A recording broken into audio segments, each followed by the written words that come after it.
Welcome to the Kentucky Line. I'm Matt. And I'm Clifton. So, a little bit of breaking news right here at the start that we're going to talk about. But before we get to that, I want to introduce our first guest ever on the Kentucky Line podcast. A legend for anyone in the, especially my neck of the woods, the Bell County area. A voice you've heard for many years in high school sports across the region, really, and that's Brian Good. So, Brian, thanks for joining us. Well, hey guys, thanks for having me. It's an honor to be the very first guest on this podcast. I can put that on my resume now. Well, that may tell you where our listener base, the numbers we have, to get. I mean, a legend such as yourself is to be the first guest. Yeah, a legend. I'll put it this way, Clifton. A legend. I don't think would be in the hotel in Louisville, Kentucky, hiding in the kitchen. It's the only kind of semi-safe spot I found to where there's not a lot of noise. So I'm actually hiding in the kitchen. So if I go quiet, it's because I got kicked out. Okay, no problem. Well, let's. This was going to be primarily our kind of football episode as high school football gets started tonight. As you'll be listening to this is actually Thursday night, though, about 8:30, and really, I guess the first domino to fall in the end of Kentucky's, I guess, roster building that I feel like's been going on since I was in kindergarten. Mark Pope trying to fill out this 15th roster spot, and Jackson Kohler from Michigan State, who kind of drawed up in a lab to play in Pope's offense, ends up going to BYU. Can't blame him.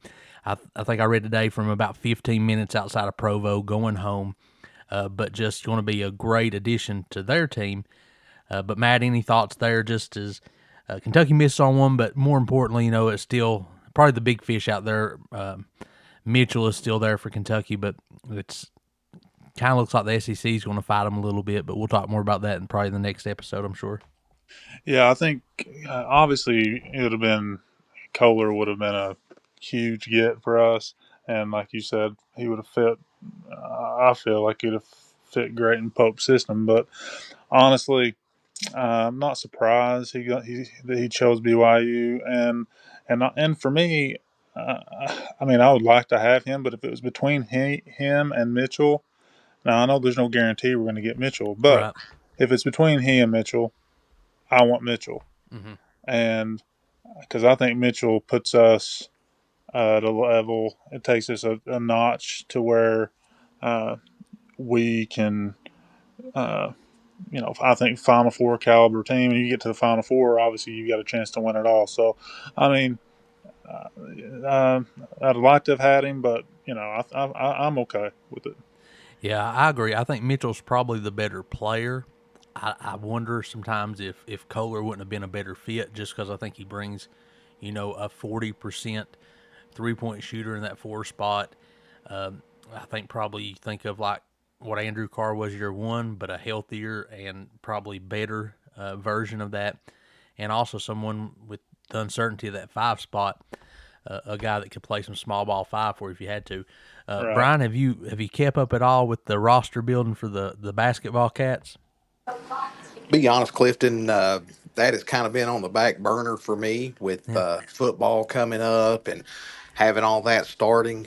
Kind of been really focused on that. But one thing that kind of I look at is BYU basketball was never on our radar until Mark Pope got there at UK. And it seems like we're fighting for players and they're transferring to and from. And seems like BYU is almost their counterpart out on the West. Yeah, it's like a West Coast rival out there for us. And uh, I wonder if when we look back at this season, if you add another piece, if it is a Mark Mitchell, and, like Matt said, probably takes this team to a Final Four type level or at least potential. I wonder if the miss where Rob Wright decides to go back to BYU may be the difference in a good Kentucky team and a potential national champion team having that shooter and more of a scorer than Zoom Diallo at the point guard spot.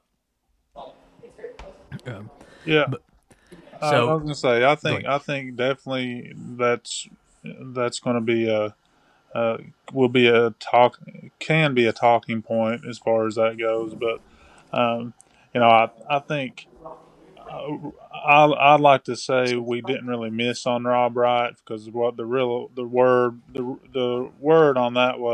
really that he never really wanted to leave BYU in the first place, Yeah, kind of a and so negotiation and tactic. so I don't want to. I'm not going to count that as a big loss, but listen, I mean, obviously, if we would have gotten him, things could be different. But I'm pretty happy with our roster. I think a lot of people, um, you know, are not sure exactly how we're going to be, and I'm not really either. But I think we've got a lot of really good pieces, and if we can add Mitchell, then I feel like we're going to be pretty tough. Yeah. All right. Well, let's go ahead and start talking some Kentucky football. Uh, really, first time we've dug into that so far since we've started our podcast. Uh, New coaching staff, Will Stein takes over for Kentucky. A lot of energies there.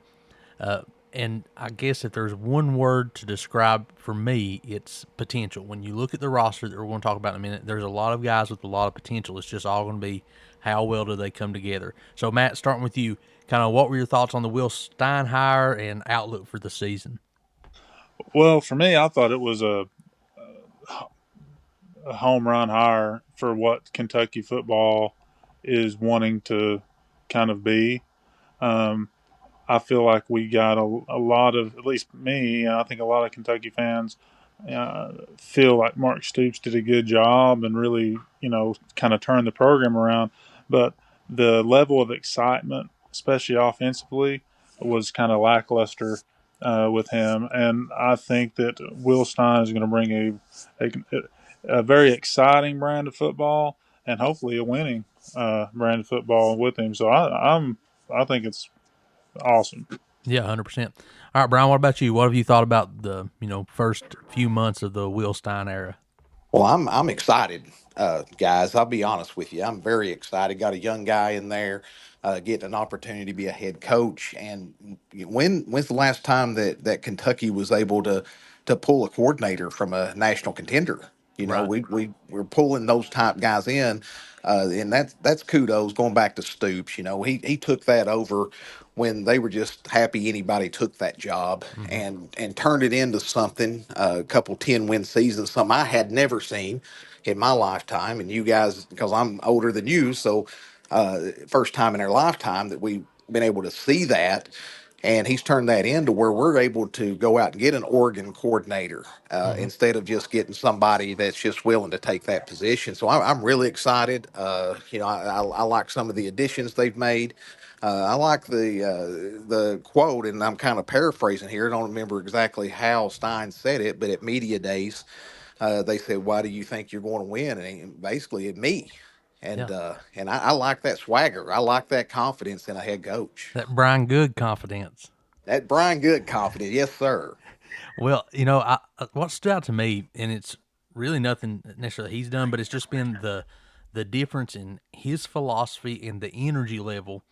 I think if we look at a name a lot of people wanted, and if Stoops had kind of been fired or let go or resigned uh, just a couple weeks earlier, I think John Sumrall, who ended up at Florida, may have been more in serious talks with Kentucky.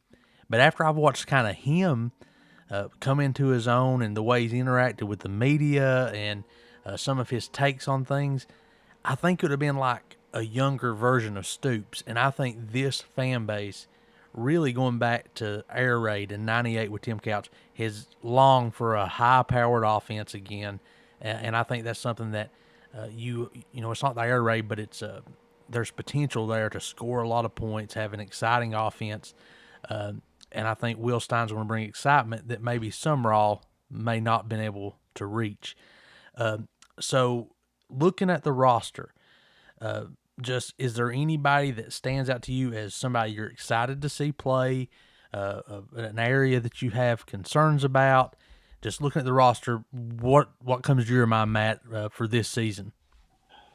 Yeah, well, I'm excited. First of all, I'm excited for the quarterback Mm-hmm. because we all know if you don't have a quarterback, you're in big trouble, especially in the SEC. So, I mean, I'm excited to see him play, and it seems like he, for everything you read and see and hear, uh, I think he's could be very good.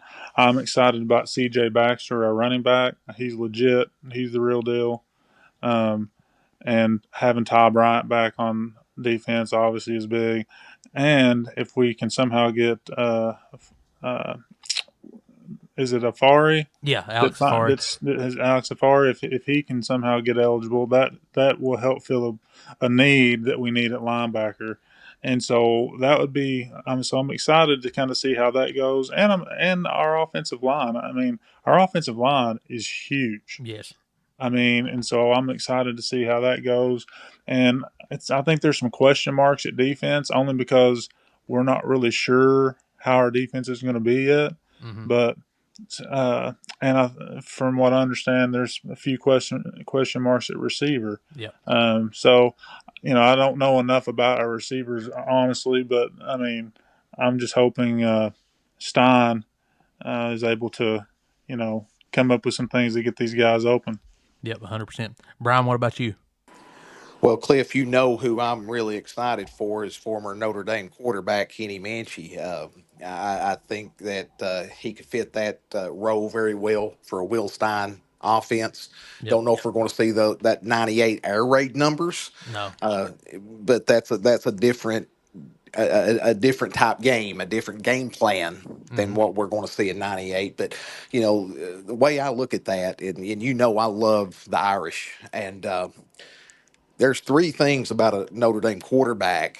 To be a quarterback at Notre Dame, number one, your papaw wrote a very big check to the university. Yeah. Number two, you're a legacy. Or number three, you can play ball. Yep. And I don't really know Kenny Minchie's familiar or family tree, and I'm not familiar with that. But I'm going to say Papaw didn't write a check, and I don't think he's a legacy. So that only leaves one other option for him to been able to play quarterback at Notre Dame, is he can play. And Yep. I'm real excited to see what he can do. I'm not saying it's going to be Tim Couch or Dusty Bonner numbers back in the late '90s, Right. but I do think if they put the pieces together, I'm real excited to see what that offense can do. Yeah. I think he's probably one of the three guys I have in mind when I'm saying there's potential there. When you see Notre Dame had a really good offense last year, and by all accounts, Minshew was right there until the end of camp, whether he was going to start or be the backup.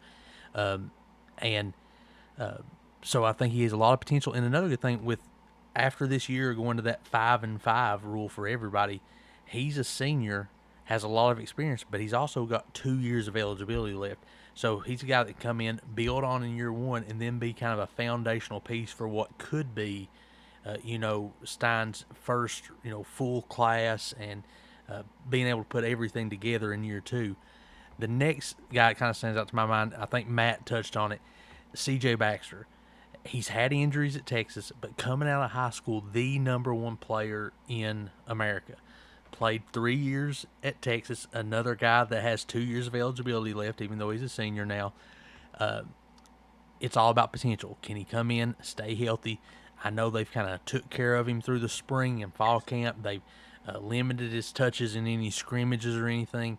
So hopefully he comes in, he's healthy and able to kind of be an explosive back. Because one thing, we said there's some similarities. Everybody loved the air raid when Hal Mummy was here in the late 90s. And there's elements to that in this offense.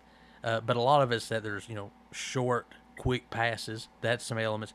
But if you look at Will Stein's offenses the last few seasons, he's had 1,000-yard rushers, rushers that were at the top of college football in the amount of yards. So we're going to run the ball still. But I think with Baxter and with the Barnes kid, that should probably be kind of the 1A back to Baxter. He's a threat out of the backfield that hopefully can alleviate some of those woes or uncertainties that we have at receiver. And I don't think our receiving core is necessarily bad. I think they're just really thin. By the time Will Stein came on, the transfer portal was open within a matter of like 48 hours. I think Nick Anderson from LSU and Oklahoma is a guy that has a lot of potential. But after that, it's going to be some guys going to have to step up. And you got to stay healthy there. You obviously lost, what's the young man's name that transferred so much? Hardly, Yeah, Hardly hardly, and hardly Gilmore. playing. Yeah, hardly playing. Uh, but then also on the defensive side of the ball, Alex Safari's going to be a big difference maker. We know that. Going to have a guy that started almost every game since he stepped on campus as a true freshman. If you get him back, that's a game changer for the defense. But also Bo Barnes, a true sophomore coming in from Texas, who was a top 10 overall player in the country, 5-star linebacker coming in. If he steps into that, talent, and the guy has got 4 years of eligibility left, the the foundation is there for this, not only this year but next year and years down the road, to really build something. Yeah, yeah, I agree.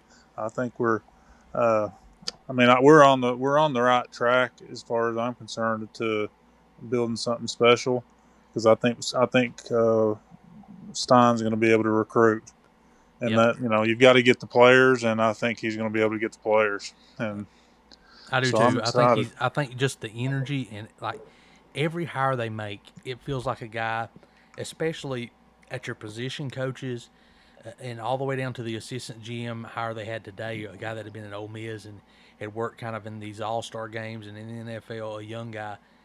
The coordinators have been kind of seasoned guys, proven guys, which I think is important when you have a first time head coach. But everybody else are young, up and comers, high energy, and I think that'll pay dividends down the road. One thing just out to me, I pulled up the roster here and looking. Brian, you talked about Kenny Minchie. Yep. First time he's going to be at a non Catholic school here for a while. Went to Notre Dame, high school from Hendersonville, Tennessee. High school, Pope John Paul II. So, so maybe some deep ties to Notre Dame there. Yeah, that I'm sure that that school, is going to be the first almost almost public school for Yeah, Kenny Minchie. yeah, down here with us heathens. Yeah, getting around us. That's right. So, but I'm looking forward to it. Any game, I know everybody's got kind of the Alabama game week 2. I saw where ESPN put Kentucky on upset alert for week 1 with Youngstown State. So, is there any game you're excited about that really stands out to you this year, or looking at the schedule? Let's go around. Kind of, what do you think will happen year 1, and what is success for you in year 1? So, Matt, start with you. Well, I think that with the schedule we have, I think success is going to be, you have to kind of take that into consideration. I'm really pumped for the Alabama game at home. I know that's the one that everybody's talking about, but and as it should be. I think that I think that could set the tone for our whole season, especially if we win, obviously. But even if we play them, and it's a really good game, Yeah. I think that can set the tone. And so I'm excited about that game. Um, and then we're going to have tons of opportunities, man. We play so many good teams that we're going to have a lot of opportunities to get some big wins. And so for me, success. Obviously, if we were to go 6-6, Mm-hmm. I feel like that would be just, I mean, Amazing. huge, Yeah. huge. But if even if we went 5-7, we're still going to have to beat some good teams, Yes. and I would be okay with that. Yep. What about you, Brian? Yeah, I'm going to echo kind of what Matt said. If we go 6-6, I'm going to count this with an asterisk national championship type season. Yeah. With the schedule that we have, what is it, boys? Third or fourth toughest schedule in the country. Would have to Yeah, be at 7 of least. the top 25. Yeah, I mean, and it's just brutal. I mean, And it really is. I think it's 9 or 10 of the top 32. Mm-hmm.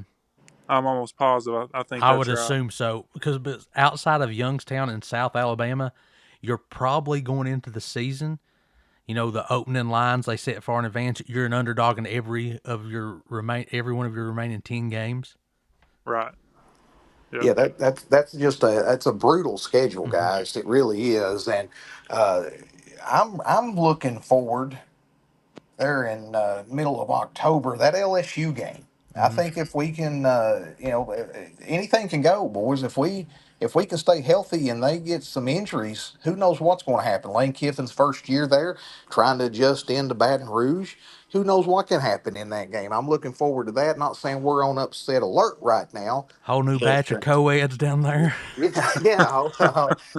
Who knows That's what true. can happen with him down there, boys. So I'm really excited about that. But looking at it, you think that you're looking at a couple of guaranteed wins that you're like, yeah, that should be an automatic. Uh, we could go anywhere from and 2 to 10, or we could go 6-6, or we could go 7-5. It just depends on how things lay. Yep. I mean, that South Carolina game on October 3rd, I think that's a pivotal game, and it usually is in our That's the season. one for me I Yeah. want. That's I usually can't stand every Shane year's Beamer. pivotal. I can't stand Shane Beamer.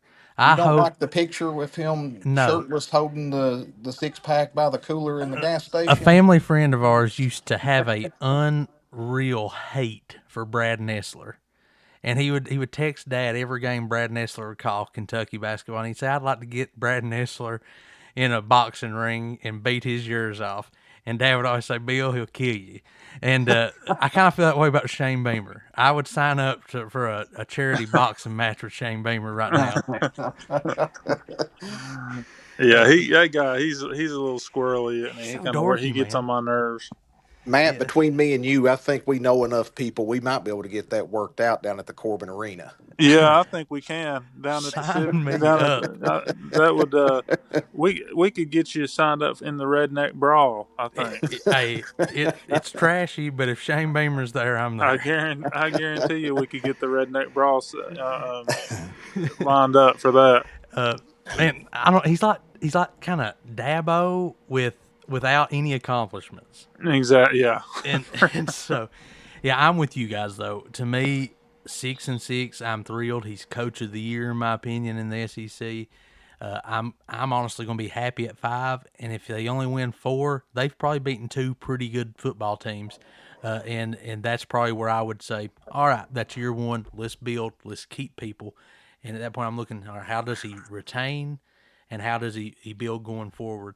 But I'm looking forward to it. One thing about it, in a couple weeks, we'll be ready for some football, and actually, we don't have to wait that long. High school football starts tonight as you're listening to this. Uh, and I know me and Brian's going to be on the call for the big Pineville Phelps Laurel Bowl. I know a lot of people are probably really pumped up for. But then I guess down in your neck of the woods, Matt, the what do they call it? The Pigskin Pigskin. Classic. Uh We're huh. going to have Harlan County and Clay County. That should be a kind of a good early test for both those teams. Used to be for a while, they were district opponents after they first reshuffled. I think it's both teams that they want to see improvements. But Corbin comes in, and KSR is ranking as the number 7 team in the state, regardless of class. So, what's kind of your thoughts on Corbin and really football across the region as a whole? I well for as far as Corbin, you know, from what I've asked around a little bit about kind of what we're expecting, and first of all, we should be real good, but you know, from what I understand, they have state championship expectations. That's what as far as this team goes. That's their goal, and that and I think that they have the type of team this year that can make it pretty far. The 4A is just so Stacked. absolute stacked Yeah. that it's going to be tough. But somebody told me the other day that this may be the most speed of any Corbin team they've ever seen. Um, so I don't really know what that means. But I do know there's a whole lot of talent out there, especially at the skill positions, and yeah, they're expected to be well. And across the region, I, I've not heard a lot. I mean, you probably know more about the typical teams. I think North Laurel's supposed to have a pretty good team, um, and um, and this you would know more about kind of Bell County's typically one of the better teams in the region, but I haven't heard much about them this year. I think they're ranked And high just preseason, but I think a lot of that's just on name recognition. Honestly, I work in Bell County. I hope they go win state, but this feels like one of those rebuilding years. They're young. Virtually their whole team will be back year after next. I think they're starting a freshman at quarterback. So you're going to have to take your lumps, and they're starting out with tomorrow night against Campbellsville, and to me that's going to be a tough game. Get go. They've got new turf. They're going to be debuting there. But I think it's going to be a tough one. I mean, I hope I'm wrong. But, like you said, Corbin, you feel good about yourself. You got Division One talent up and down the roster. But, man, Boyle County's just a different animal. yeah, that's the thing. Boyle, Corbin has a really good team, but the problem is Boyle that's the good news. The bad news is I've heard people say this may be one of the better teams Boyle's ever had. Yeah, Seneca So Driver is a freak. yeah, I mean that guy is just unbelievable. So I mean, I saw where I think it was in maybe Lexington Herald had Boyle 1 and Corbin 2 in 4A, Mm-hmm. and we'll have to see what happens. Well, just look at this kind of top 6 teams here. And this is on Bluegrass Rivals, just kind of a list they've put together. No particular order. They're trying to rank them here, but I don't know enough to know outside the top 2. But you have Boyle and Corbin 1 and 2. But listen to these names: Highlands, Covcath, Johnson Central, and at 6, Paducah Tillman. So if And Paducah Tillman is 6 in a class, I mean that is ungodly. not only that, but the team that's made it to the state finals or state semifinals for about the last 5 straight years is Franklin County, and Yeah, they're not they're next. and They're they're next. next. Yeah, 7th. And then And you look Matt, at if you, I'm sorry to cut you off go there, ahead. Cliff, but Matt, you just stated that you're hearing that this may be the best Boyle County team that they've ever had. Yeah. Boys, just sit and think of that for a second. Well, Yeah. right. Yeah. I mean, they don't have enough hard or glass cases up there to put the hardware in, and you're talking about maybe the best team they've ever had. Yeah. Yeah, Yeah. just It's scary. unreal. Is what it is. I mean, Seneca Driver, just if you look at him, how physically imposing, he has the potential to go down as one of the best high school football players the state of Kentucky has produced in a very long time. Oh yeah. Well, I'm trying to think if he's. I think he's ranked. I mean, he's a 5-star recruit. Yeah, top 10 in the class. Yeah. Right now committed to Oklahoma. I think it's one that if you kind of just look at the whispers, Kentucky can get in on if the offense looks good and they have a successful season. Yeah, and you think about that. Can you think? Because I can't.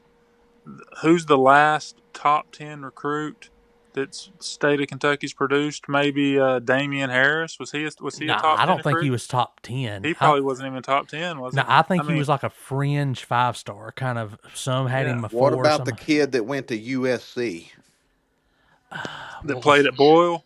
the defensive player? Yeah. Yeah, he played at Boyle. I don't think he was a top 10 recruit, though, No. was the thing. Okay. Honestly, Yeah. it's probably Tim Couch. I guess you'd have to go back to And, he's the number 1 overall player. In some rankings was Matt Elam.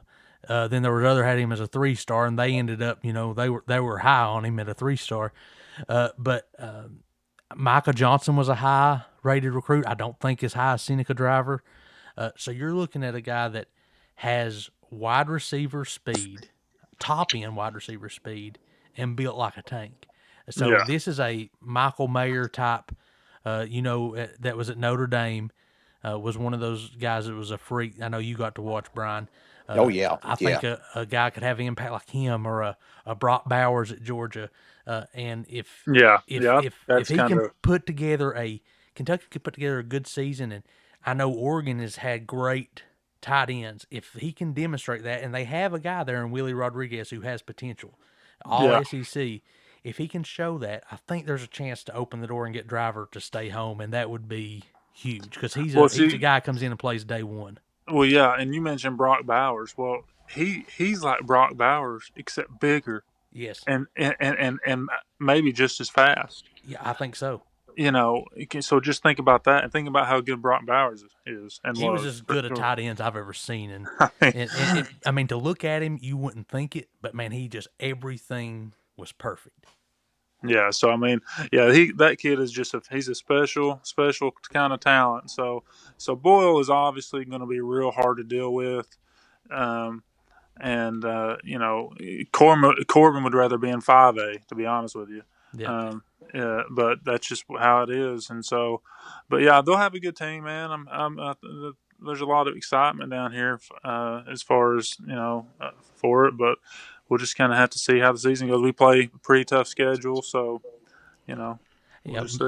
I'm just glad. Me and Brian say this every first game of the season, and I'm sure we will tomorrow night. But I'm just glad football's here. So, Brian, kind of, what's your thoughts on high school football, the state of the area, or is anything you're excited about as we get into this season?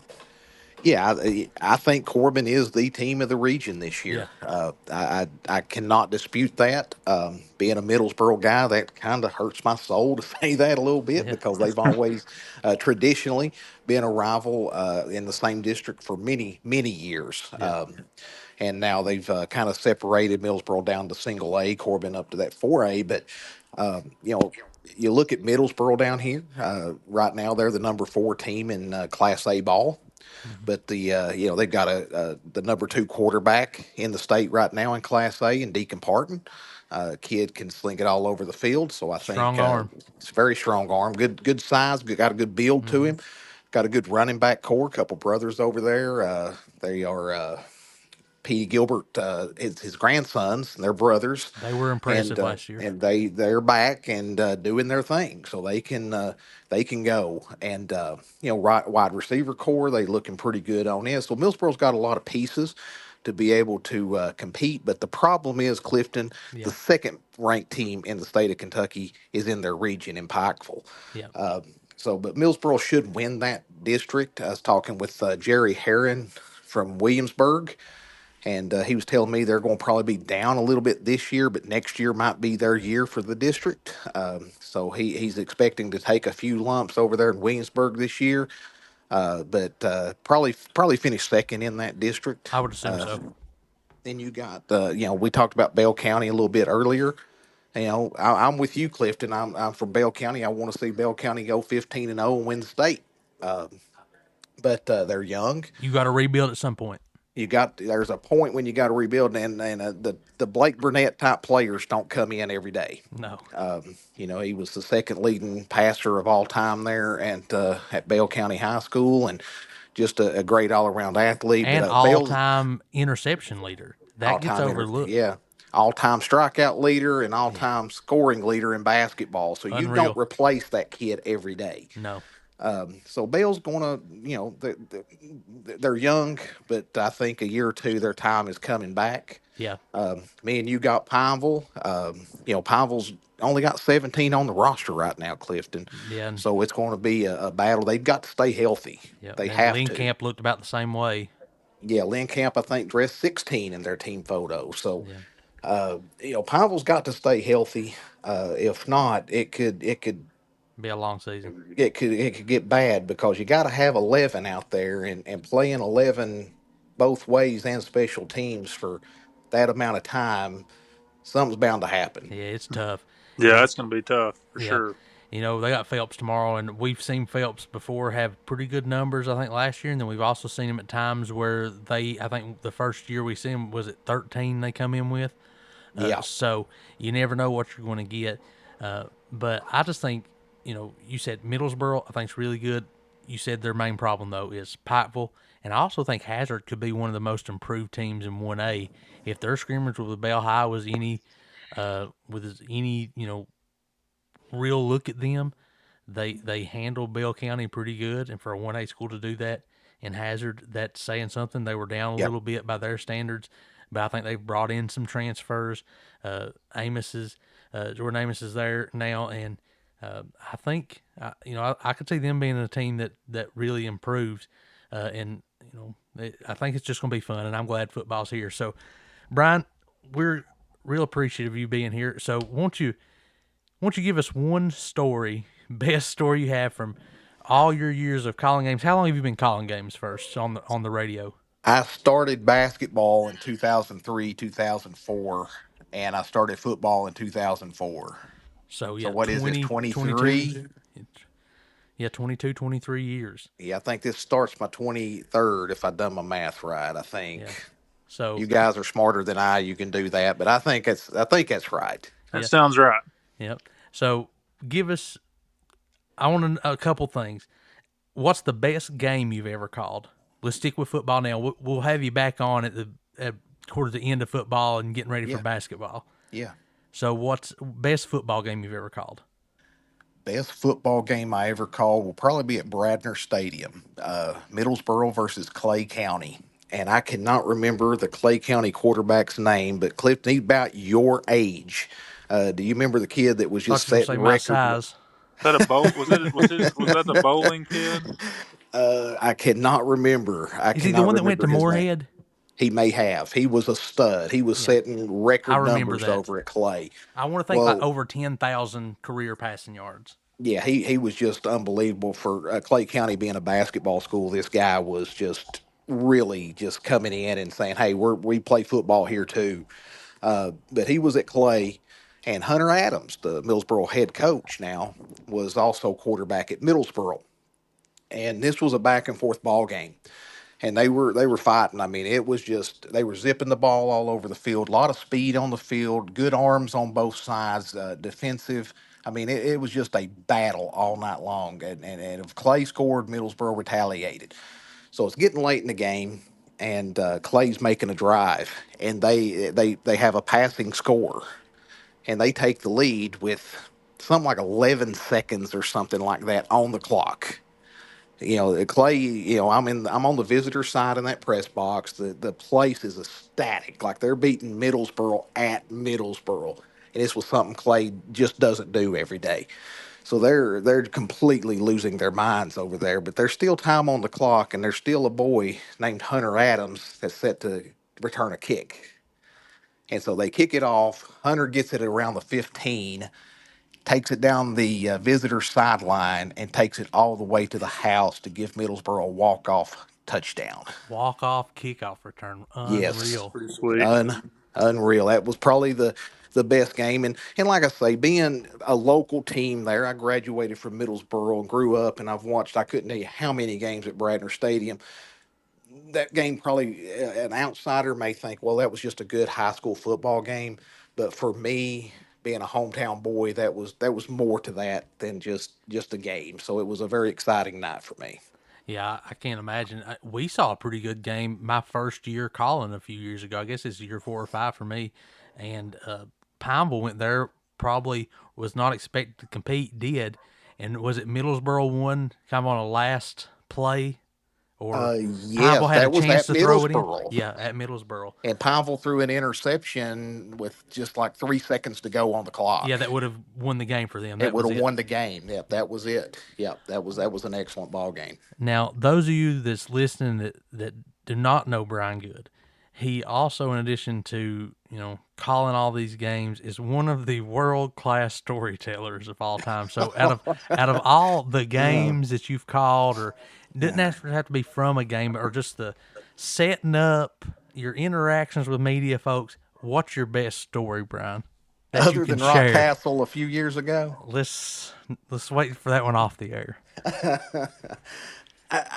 I've been going back and forth, Cliff. You told me to kind of come up with a story or two, and I've actually got two if y'all have Give him, time and want to listen to it. give it. Oh yeah, All definitely. right. Was after 23 years, the season gets kind of fuzzy. So I can't remember when the seasons were, but let's start first at Leslie County. We'll go up there first. We're at Leslie County, Middlesboro playing at Leslie. Now, technology is not what it is today. You rely on landlines back then and hope that you had enough phone cord, and everything in the world had to just really, all the stars had to align for you to be able to get on the air in a lot of these road games. So I show up, and the landline that was promised did not materialize. So I have a cell phone that Brian O'Brien had given me that I think it was like a Zach Morris type cell phone. I mean, this thing weighed a ton. It was Bell a brick. South. Yeah, it was a brick, man. And I had this thing, and it was fully charged. So I was like, I'm going to walk around this stadium before the game, and I'm going to find somewhere I can call this ball game. Got to be somewhere I can call this ball game. Well, I walked the entire perimeter of this field in this stadium. I have zero service anywhere. So Kenny Roark, head coach of Middlesboro's out there in the pregame, and we are neighbors, and he's a former coach of mine, and I've known Kenny my whole life. He hollers at me, and we're chatting it up, and I'm standing on the 20, on the actual 20 that's spray painted on the field. I'm standing on the number 2, and all of a sudden, the phone in my hand starts ringing. I'm like, oh my gosh, I've got service. So I answered, it's Brian O'Brien. He's like, man, are you okay? Can you not call out? I said, dude, we don't have a landline. And right here where I'm at right now is the only place I have service. He said, where are you at? I said, I'm standing on the 20. He said, can you call the game from there? I said, Brian, I am standing on the 20, like the 2-0. I'm standing on it. He said, walk to the sideline right there, straight across, and see if you still have service. I'll walk 10 feet, and you hear the dreaded doot, doot, doot, phone disconnect. Well, I walk back out to the 20, call the station. I get Brian back. He's like, dude, we've got a ton of sponsors. This is a big district game. We got to get this thing on the air. So I seen an official that I had kind of buddied up with over the years and got to talking to him, and he got the white hat over there. We all made a back alley handshake that I could call the ball game standing on the number 2 as long as the action was at least on the 50 or past the 50 on that side of the field.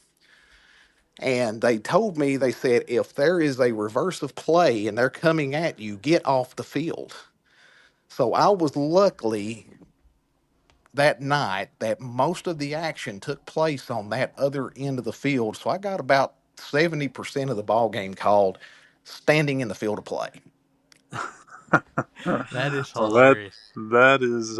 And I don't know if anybody else can really say they've done that. I I don't think I've ever seen I that would before. venture not, and I I just can say. can. I can say I've never seen that before. I can't imagine Because what you the do people in the have, stands would be thinking. Like, I what mean, is this guy doing standing down there? and you have coaches that do that whenever they're on the other end of the field. You Not have holding a coaches cell phone. not holding a cell phone and calling the ball game. But I was just kind of blending in, and they told me if action reverses, get out of the way, and that happened a time or two. So we done what we could, and we got about 70% of the game to the people back home. That's hilarious. All right, give us number 2. Number 2, and like I say, these were tied, but once again, on the road at Harlan, Clifton is very well aware of those road Good trips. night. And surprise, Clifton, a landline did not materialize at this one. Mm-hmm. And once again, tech was horrible, and we had a car phone that was in a bag. You know what I'm talking about? Those Yeah. pleather-looking bags, and it was Yeah. just a whole contraption kit. The only source of juice that we had for this thing was a cigarette lighter quart. So what we do is we once again it's the Middlesboro at Harlan. We got to get this game on the air, so we drive out to the Walmart there in Harlan, and we start doing the pregame. And I'm like, what are we doing? Are we just going to talk and just tell everybody we can't? In my head, and my buddy's like, no, we'll get this game on. So what he would do is once the game started, he would have me talk while he had his head up to the speaker in his car on a low volume listening to the play. And as soon as the play happened, he would reach for the phone, he would give the play call, hand the phone back to me. I'd give color commentary on what just happened while he was listening to the next play. So we called a football game without being in the stadium in the Walmart parking lot through the radio. That is hilarious. Wow, I'm And I gonna don't tell know you, how much that has happened. I would think not much. I think those are both stories are one of one, man. That's what I'm saying. And I've got so many over the years, guys. It's some of it runs together, some of it you forget, but some of it, it sticks out. And running to the local Walmart when you're in Berea and getting another 100 foot of phone line and a coupler just so you have enough line to run to the next building over to be able to get service. Or the time, I'll save this for another story night, but the night me and my father-in-law went to Williamsburg to call a game, and landline didn't materialize, and we ended up calling the football game standing on top of the baseball dugout. So just We a lot also of had things. the night an offensive coordinator left mid game, Yes, went and got a yes. snow cone, not at halftime, in the while the game was going. Had the He would headset, he had the put his headset headset, yeah, he'd pushed raise it up. up, Yeah, order, pull it down, call a play, and stood on the sideline and ate snow cones all he night. did. He did. Oh man, that's funny. Yeah. That's like So the UK players that went into the concession got stand the hot last dogs. year Yeah. during the game. We have one Pineville scheduled Rock Castle, and they had ran a total of 4 plays, Matt, and Pineville was down 21-0 in 4 plays. Lightning strikes. There is a rain delay over an hour, and it gets down to 30 seconds, and it strikes again. We had a 2.5 hour rain delay in a game that was already 21-0. In 4 plays. And then when Yeah. it finally got to a running clock, we had to talk them into running it. And it got so bad, me and Brian's on there, and we're reading. This is the Renfro Valley Bowl, and we're reading the Renfro Valley, schedule, and I'm having Brian guess how much the ticket is and whether or not he would pay it to see the person. So it was a And would disaster. we pay that amount to watch Yeah. this artist or not? And so we got home like 4 in the morning in a bloodbath. But, well, Brian, we appreciate you joining us here on the Kentucky Line, and I'll Yeah, see you for tomorrow, sure. good buddy, and I'm sure we'll have you back during the season as we crank things up and get into deep into the season, which goes by fast. And we talk about this every year, but the weather changes fast right now. We'll start burning up tomorrow, and we'll be looking for a heater and staying warm by the 10 weeks from now. But Matt, anything before we close? No, man. Appreciate you, Brian, for joining Yeah. us, and yeah, try to hopefully we can have us a good football season and for UK and go Cats, man. That's right. Well, thanks for listening to Kentucky Line, and go Cats.